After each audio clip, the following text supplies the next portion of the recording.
সম্মানিত উপস্থিতি, আজকে আমি যে বিষয়ে আলোচনা করতে চাই সেটি হচ্ছে আল্লাহর প্রতি বিশ্বাস বলতে কি বোঝায়।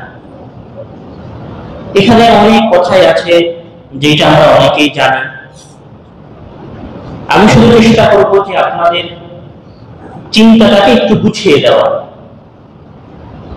আমরা সকলেই জানি যে একজন ব্যক্তির মুমিন হওয়ার জন্য 6টা বিষয়ের প্রতি বিশ্বাস নিয়ে আসতে হয়। কেউ যদি মুমিন হতে চায় বা নিজেকে মুমিন দাবি করে, তাহলে তাকে 6টা জিনিসের উপরে বিশ্বাস নিয়ে আসতে হবে। এইটা আমরা সালাফিরা, আহলে হাদিসরা এবং সকল মুসলিমরা বিভিন্ন আলোচনায় বিভিন্ন সময় শুনেছি।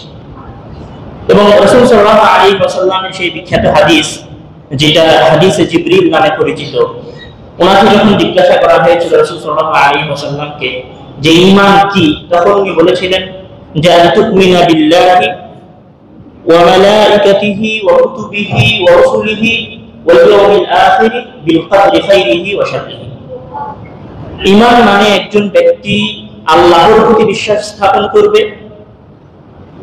প্রথমত। দ্বিতীয়ত, সকল ফেরেশতাদের প্রতি বিশ্বাস নিয়ে আসবে, সকল আসমানি কিতাব সমূহের প্রতি বিশ্বাস নিয়ে আসবে, সকল রাসূলগণের প্রতি বিশ্বাস নিয়ে আসবে এবং আখিরাত দিবসের প্রতি বিশ্বাস রাখবে, তাকদীরের ভালো মন্দের উপরে বিশ্বাস করবে। টোটাল 6টা বিষয়। প্রথমে আল্লাহর প্রতি বিশ্বাস, তারপরে ফেরেশতাদের প্রতি বিশ্বাস। ফেরেশতাদের প্রতি বিশ্বাস মানে এখানে মহান আল্লাহ তাআলা বিভিন্ন কাজের জন্য ফেরেশতা নিয়োজিত করে রেখেছেন, যারা পুরুষও নয় মহিলাও নয়, যাদের প্রত্যেকের আলাদা আলাদা দায়িত্ব আছে। তারা সবাই আল্লাহ তাআলার তাসবিহ এবং তাকদীস পাঠ করে। এটা হচ্ছে ফেরেশতাদের প্রতি বিশ্বাস। কিতাব সমূহের প্রতি বিশ্বাস মানে আল্লাহ তাআলা মানুষকে হেদায়েত করার জন্য, নিজের দিকে নিয়ে আসার জন্য যুগে যুগে অসংখ্য কিতাব পাঠিয়েছেন। যে কিতাবগুলোর মধ্যে 4টা কিতাব সম্পর্কে আমরা জানি, তাওরাত, জাবুর, ইনজিল এবং কোরআন। তো আল্লাহ যে কিতাব পাঠিয়েছেন, এই কিতাব সমূহের প্রতি বিশ্বাস করা। এরপরে রাসূলগণের প্রতি বিশ্বাস করা, যেটা চতুর্থ। রাসূল মানে মহান আল্লাহ তাআলা যুগে যুগে মানুষদেরকে হেদায়েত করার জন্য কিছু ব্যক্তির কাছে নবুয়ত পাঠিয়েছেন, তাদেরকে নবী এবং রাসূল হিসেবে বিশ্বাস করা। এটা হচ্ছে নবী রাসূলগণের প্রতি বিশ্বাস। আখিরাত দিবসের প্রতি বিশ্বাস মানে এখানে একটা দিন আসবে, যেই দিন মহান আল্লাহ তাআলা পুরো পৃথিবীকে ধ্বংস করে দেওয়ার পরে পুনর্জীবিত করবেন, মানুষদেরকে আবার জীবিত করবেন এবং সেখানে সকল কিছুর বিচার হবে। এটা হচ্ছে আখিরাতের বিশ্বাস।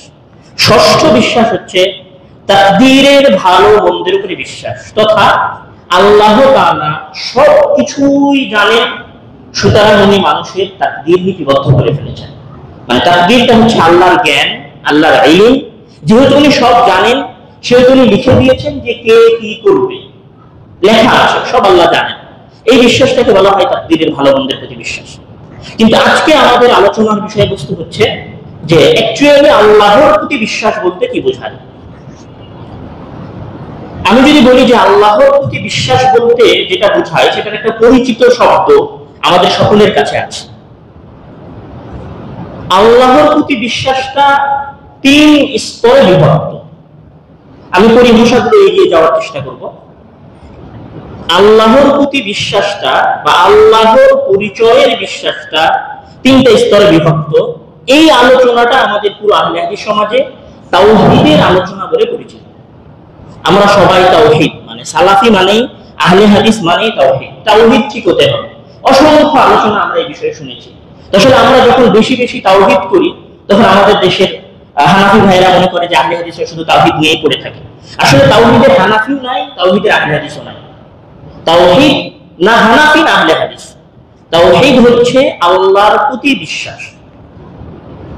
আল্লাহর প্রতি বিশ্বাসটা কোন বিষয়ে কি রকম হবে, এই বিষয় নিয়ে যে আলোচনা করে, সেটাকে সামগ্রিকভাবে আমরা বলতে পারি তাওহীদের আলোচনা।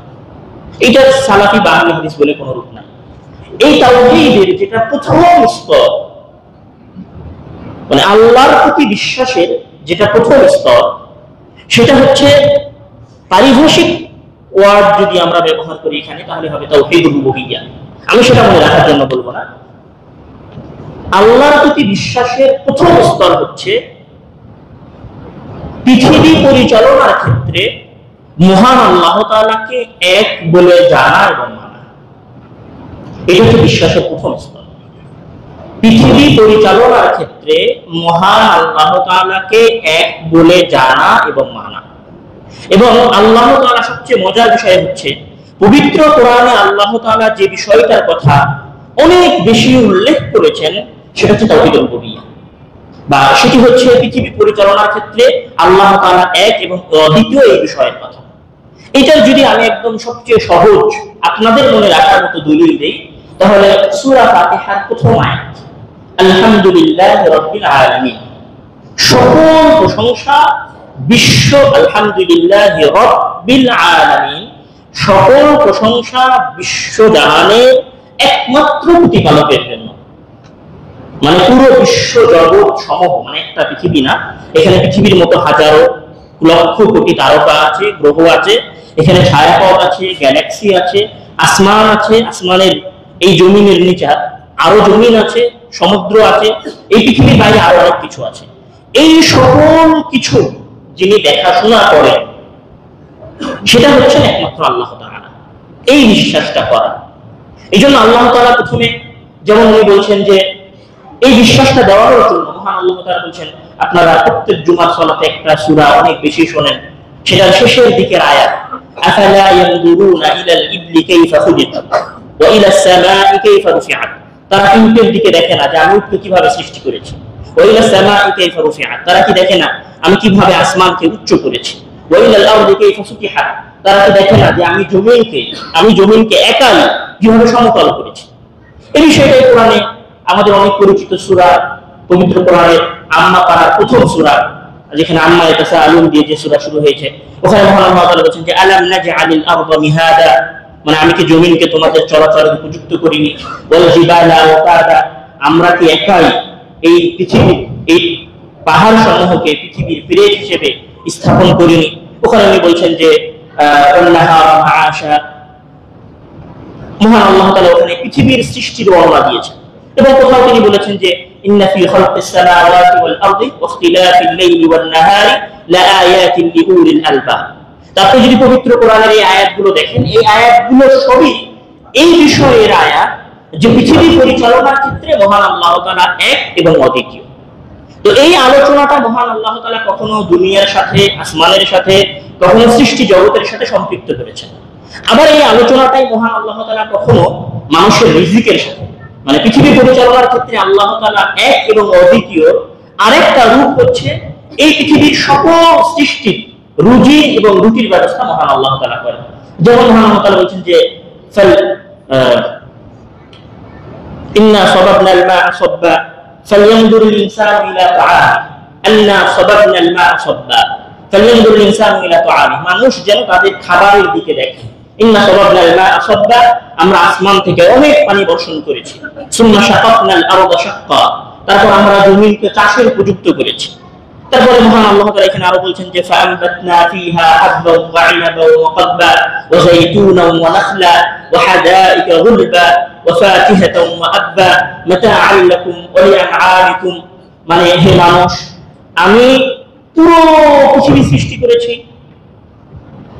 এই পৃথিবীর গ্রহ, তারকারাজি, লক্ষ কোটি গ্যালাক্সি, ছায়াপথ, আমার উপরের সাত আসমান এবং তোমাদের পায়ের নিচের সাত জমিন সহ আরো যা কিছু আছে, সকল কিছু আমি সৃষ্টি করেছি, আমি পরিচালনা করি। এই হচ্ছে প্রথম কথা। দ্বিতীয় কথা হচ্ছে যে আমি তোমাদেরকে রিজিকের ব্যবস্থা করে দিয়েছি, আসমান থেকে পানি বর্ষণ করে, জমিন থেকে শস্য উৎপাদন করে। শুধু তোমাদের খাবারের ব্যবস্থা করিনি, তোমাদের যত চতুষ্পদ জানোয়ার আছে সকল কিছুর খাবারের ব্যবস্থা করেছি। বিশ্বাসটা যদি এই জায়গায় এসে দাঁড়ায় যে মহান আল্লাহ তাআলা পৃথিবী একাই পরিচালনা করে এবং আমাদের সকলের রুজি রুটির ব্যবস্থা উনি একাই করেন। আমি যদি একটু সহজ ভাষায় বলি, তাহলে আপনি সকালবেলা যে রুটি খেয়েছেন, দুপুর বেলা যে ভাত আর গোস্ত খাবেন অথবা যে বিরিয়ানি খাবেন, বিকেল বেলা যে চা পান করবেন এবং রাতের বেলা শুধু যে সবজি খেয়ে ঘুম যাবেন, এই সকল কিছুর মালিক হচ্ছেন আল্লাহ তাআলা, মানে একমাত্র মালিক হচ্ছেন আল্লাহ তাআলা। এবং আপনি আপনার মাথার উপরের যে আসমান আছে এবং আপনার পায়ের নিচের যে জমিন আছে, মাথার উপরের আসমান এবং আপনার পায়ের নিচের জমিনের মালিক হচ্ছেন আল্লাহ তাআলা। এবং আপনার যে শ্বাস আপনি নিচ্ছেন সেই শ্বাসের মালিক, আপনার এই জীবনের মালিক এবং আপনার মৃত্যুর মালিক হচ্ছেন আল্লাহ তাআলা, একমাত্র আল্লাহ তাআলা।